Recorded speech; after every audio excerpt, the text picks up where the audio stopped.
বাংলাদেশকে ফেসিবাদী কাঠামো থেকে মুক্ত করে জবাবদিহিতাপূর্ণভাবে একটি গণতান্ত্রিক কাঠামোর বাংলাদেশ বিনির্মাণের জন্য জাতীয় ঐকমত্য কমিশনে জাতীয় নাগরিক পার্টি এনসিপি আমরা দীর্ঘ সময় ধরে আমাদের সর্বোচ্চ প্রচেষ্টা আমরা চালিয়ে গিয়েছি। এমন অনেকগুলো প্রস্তাবনা ছিল যে প্রস্তাবনাগুলোতে অন্যান্য দলগুলোর আপত্তির জায়গা শুরুতে থাকলেও জাতীয় নাগরিক পার্টি এনসিপি সহ কয়েকটি দলের প্রচেষ্টার কারণেই শেষ মুহূর্তে এসেও আমরা অনেকগুলো বিষয়ে আমরা একমত হতে পেরেছি। আমরা জাতীয় নাগরিক পার্টি এনসিপির তরফে জুলাই সনদের একটি আইনি ভিত্তির কথা আমরা বলেছিলাম এবং তার ভিত্তিতে সামনে নির্বাচন অনুষ্ঠিত হয় সে দাবি আমরা উপস্থাপন করেছিলাম। দীর্ঘ সময় ধরে জুলাই সনদ বাস্তবায়নের বিষয় নিয়ে ঐকমত্য কমিশনে আমরা আলোচনা করেছি। জুলাই সনদ বাস্তবায়নের জন্য একটি আদেশ, গণভোট এবং সামনের নির্বাচিত প্রতিনিধিদের কনস্টিটিউয়েন্ট পাওয়ার ডেলিগেট করার মধ্য দিয়ে আমরা জুলাই সনদের সাংবিধানিক বিষয়গুলোকে টেকসইভাবে আমরা অন্তর্ভুক্ত করার একটা রোডম্যাপ আমরা পেয়েছি। কিন্তু আমরা যখন জুলাই সনদের খসড়া পেয়েছি সেই খসড়ার মধ্যে জুলাই সনদ কিভাবে বাস্তবায়ন করা হবে সে ব্যাপারটা একেবারেই অনুল্লেখ থেকে গেছে। একই সাথে জুলাই সনদে নোট অফ ডিসেন্টের মতো অনেকগুলো ইস্যু রয়েছে। সেই নোট অফ ডিসেন্টগুলোকে কিভাবে সংজ্ঞায়িত করা হবে, নোট অফ ডিসেন্টের পরিণতি কি হবে, নোট অফ ডিসেন্টগুলোকে কিভাবে বাস্তবায়ন করা হবে সে ব্যাপারটা এখনো পর্যন্ত খোলাসা করা হয় নাই।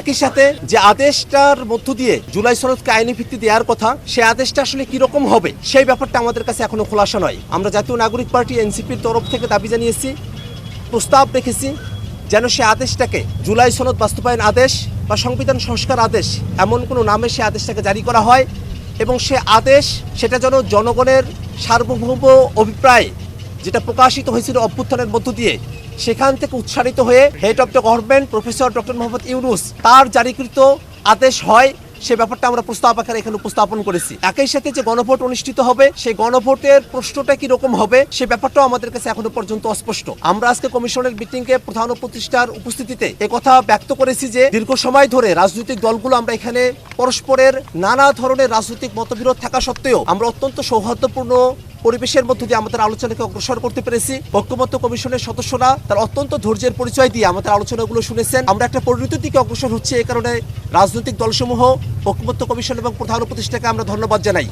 কিন্তু একই সাথে একেবারে শেষ মুহূর্তে কিছু শঙ্কা আমাদেরকে দাঁড়িয়ে বেরোচ্ছে, বিশেষত বাস্তবায়নের বিষয়টা কিরকম ভাবে সম্পাদিত হবে সেই বিষয়টাকে জাতির কাছে খোলাসা না করে, জাতির কাছে বাস্তবায়নের বিষয়টাকে পরিষ্কার না করে জুলাই সনদকে কার্যকরভাবে বাস্তবায়ন করা, সেটাকে টেকসই রূপ প্রদান করা সম্ভব নয় বলে আমাদের কাছে মনে হয়। এই কারণে আমরা কমিশনের কাছে দাবি জানিয়েছি জুলাই সনদ বাস্তবায়নের আদেশ, গণভোট এবং কনস্টিটিউয়েন্ট যে পাওয়ার দেওয়া হবে, সামনের যে সংবিধান সেটা যে শুধুমাত্র সংশোধনের মধ্য দিয়ে সেটাকে টেকসই করা সম্ভব নয়। এই যে জুলাই ঘোষণাপত্রের মধ্যে সংস্কারকৃত সংবিধানের ধারণার কথা বলা হয়েছে, কিভাবে সংবিধানের মৌলিক পরিবর্তনগুলোকে সংস্কারকৃত সংবিধানের মধ্যে অন্তর্ভুক্ত করা যাবে সেই বিষয়গুলোকে জাতির কাছে খোলাসা করেই এই জুলাই সনদ স্বাক্ষরের মতো বিষয়টাতে অগ্রসর হওয়া দরকার বলেই আমরা মনে করি।